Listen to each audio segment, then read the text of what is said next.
कैसे हो? I hope आप लोग अच्छे होंगे। तो देखो, आज एक छोटा सा टॉपिक डिस्कस करेंगे, that is Faraday law of electrolysis. Faraday's law of electrolysis.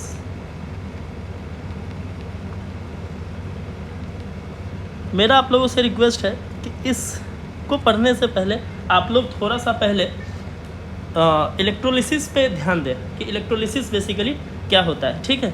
उसके बाद इसको पढ़ेंगे तो ज़्यादा अच्छा समझ में आएगा कि कौन कैथोड पे जाएगा, कौन एनोड पे जाएगा, ये चीज़ें हमें पहले पता होनी चाहिए, ठीक है। तो चलिए, क्या कहता है ये लॉ कहता है कि अगर आप एक फैराडे पास चार्ज करते हो, एक फैराडे चार्ज आप पास करते हो, तो आपको एक इक्विवेलेंट का सब्सटेंस, एक इक्विवेलेंट सब्सटेंस जो होता है वो ऑक्सीडाइज या रिड्यूस होता है, ठीक है। क्या कहता है कि अगर मैं एक फैराडे चार्ज पास करूं तो एक इक्विवेलेंट सब्सटेंस ऑक्सीडेशन या रिडक्शन हो सकता है। इसका मतलब डिपोजिशन या डिसोल्यूशन हो सकता है, ठीक है। अब देखो, मैं इससे फॉर्मूला डिराइव करना चाहूँ तो मैं क्या कर सकता हूँ कि देखो, एक फैराडे मतलब कितना चार्ज होता है, 96500। ये कैसे आता है कूलम, ये जानते हो? देखो, ये आप 1 मोल इलेक्ट्रॉन का चार्ज कैलकुलेट करते हो तो इतना आता है, ठीक है।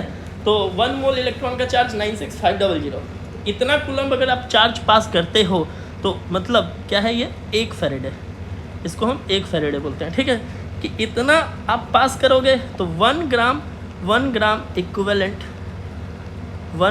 इक्विवेलेंट का क्या होगा, डिपोजिशन होगा या ऑक्सीडेशन या रिडक्शन जो भी हो जाए, ठीक है।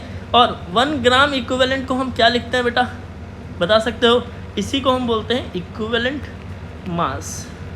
क्या बोलते हैं? Equivalent mass. अगर मैं बोलूँ कि 1 कूलम चार्ज मैं पास करता हूँ तो कितना सब्सटेंस ऑक्सीडाइज या रिड्यूस होगा, तो वो हो सकता है उसके इक्विवेलेंट मास, है ना। इक्विवेलेंट मास यहाँ से ले रहा हूँ मैं, डिवाइडेड बाई 96500, क्योंकि 96500 में एक इक्विवेलेंट, तो एक कूलम में कितना, डिवाइडेड बाई 96500, ठीक है। अगर मैं क्यू चार्ज पास करूँ, कितना क्यू चार्ज पास करूँ, तो क्यू चार्ज पास करूँगा तो कितना आ जाएगा बेटा, क्यू इंटू कुछ नहीं ई बाई 96500। ये समझ में आ रही है बात? अब देखो, हमारे पास एक कांस्टेंट होती है, मतलब इलेक्ट्रोकेमिकल इक्विवेलेंट बोलते हैं उसको, डेट इज़ आप weight of deposition, weight of oxidation या मास ऑफ सब्सटेंस ऑक्सीडाइज या रिड्यूस, इसको आप क्या बोल सकते हो, मास ऑफ सब्सटेंस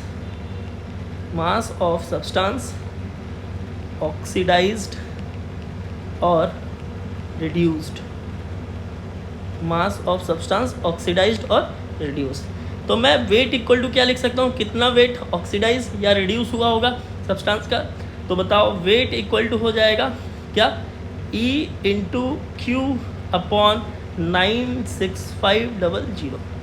कहीं कहीं ये फॉर्मूला आपको इस फॉर्म में भी दिखता है, that is weight equal to Z into Q, ठीक है।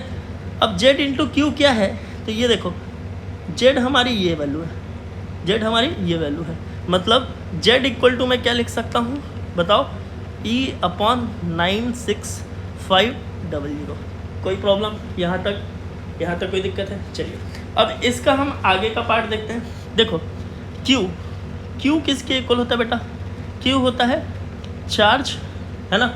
Q होता है आपका चार्ज, तो करंट कितना सप्लाई किए और कितना टाइम तक, है ना, ये होता है। तो Q होता है I इंटू टी के बराबर होता है। यहाँ मैं लिख देता हूँ, I is what, your current, और करेंट का यूनिट हमेशा आप एम्पियर में लेके चलना है, किसमें, एम्पियर में लेके चलना है, कोई दिक्कत। और T जो होता है, T ये होता है टाइम, और टाइम को आप लेके चलोगे बेटा सेकंड में, कोई दिक्कत। और E क्या है हमारे पास, E है हमारे पास इक्विवेलेंट मास। यहाँ तक समझ में आया होगा आप लोगों को? चलिए, अब मैं W इक्वल टू क्या लिख सकता हूँ बताओ? W इक्वल टू मेरे पास क्या आया था?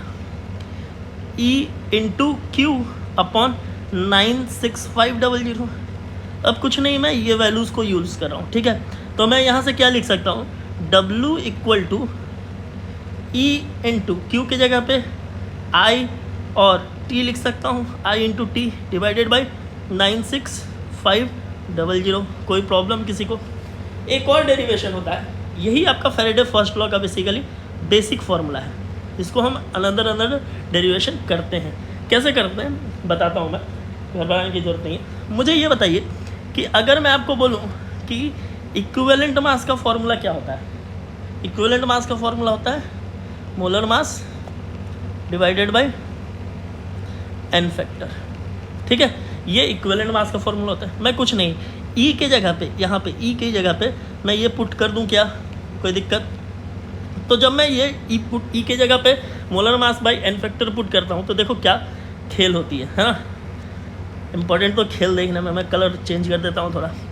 देखो मैं लिख रहा हूँ W इक्वल टू ई के जगह पे मैं लिख दूँ molar mass divided by n factor into I into T by 96500। अभी मैं एक नया फॉर्मूला का डेरिवेशन कर रहा हूँ मोल्स के टर्म में। कैसे? देखो आप लोगों को आइडिया थोड़ा बहुत लग ही गया होगा, है ना? आइडिया लग गया है? नहीं लगा है? तो देखो इसको मैं इधर भेजूँ तो वेट अपॉन मोलर मास बन जाएगा। इस टर्म को मैं इधर भेज रहा हूँ, ठीक है। तो इधर क्या बन जाएगा? 1 upon N factor into I T by 96500। कोई दिक्कत यहाँ तक? देखो हमने नंबर ऑफ मोल्स जिसको हम एन से रिप्रेजेंट करते हैं, इसका फॉर्मूला पढ़ा था वेट अपॉन मोलर मास। क्या मुझे यही टर्म दिख रहा है यहाँ पे? क्या मुझे यही टर्म दिख रहा है? हाँ बिल्कुल। तो मैं क्या लिख सकता हूँ? जल्दी बोलो, मेरा नया फॉर्मूला डिराइव हो गया है। N equal to 1 upon N factor into I T by 96500। कोई प्रॉब्लम यहाँ तक? और इसको मैं एक और टर्म में लिख सकता हूँ, क्या? Moles into N factor equal to, इस एन फैक्टर को मैंने इधर भेज दिया तो इक्वल टू क्या बन जाएगा? आई इंटू टी बाई 96500। यहाँ तक कोई इशू है किसी को? यहाँ तक कोई इशू है? नहीं। तो यही हमारा फैराडे फर्स्ट लॉ कहता है। फैराडे सेकंड लॉ हम अगले वीडियोस में देखेंगे। आप लोग इस फॉर्मूला को एक बार वापस देखिए, है ना। आपके पास पॉज करने की ऑप्शन है, आप पॉज कर सकते हैं, इसको देखिए और इससे बेस्ट क्वेश्चन करिए। अगर क्वेश्चन में प्रॉब्लम है तो आप मुझे कमेंट कर सकते हैं। Thank you so much, bye bye.